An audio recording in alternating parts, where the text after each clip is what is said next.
నిలబడి ఉన్నాం. కష్టపడి సంపాదించిన డబ్బులు తీసి పార్టీని నడిపాం. ఎవరున్నారు నా వెనక? మహామహులు ఉన్నారా?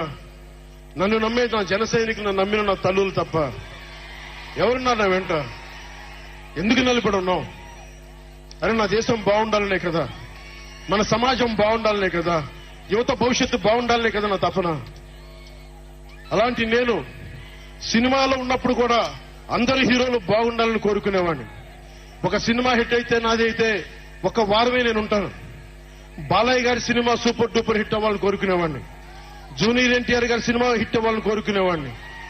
బాహుబలి ప్రభాస్ గారి సినిమా హిట్ అవ్వాలని కోరుకునేవాడిని. మహేష్ గారి సినిమాలు హిట్ అవ్వాలని కోరుకునేవాడిని. మెగాస్టార్ చిరంజీవి గారు అద్భుతంగా విజయాలు సాధించాలని కోరుకునేవాడిని. రామ్ చరణ్ విజయాలు సాధించాలని కోరుకునేవాడిని.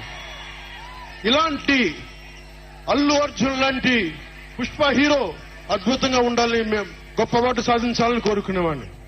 ఇలా ఎందరో, ఒక్కళ్ళు కాదు, ఎందరో వారందరికీ పేరు పేరున చెప్పలేను, కానీ అందరూ బాగుండాలని కోరుకునేవాడిని. అలాంటి నేను కోరుకుంటుంది కూడా మీరందరూ బాగుండాలి. మనలో మనం కొట్లాడకుండా, కులాల మధ్య కొట్లాడకుండా, వర్గాల మధ్య పోరు లేకుండా, ప్రాంతీయ విభేదాలు లేకుండా ఆంధ్రప్రదేశ్ సుభిక్షంగా ఉండాలని తపన పడేవాడిని నేను.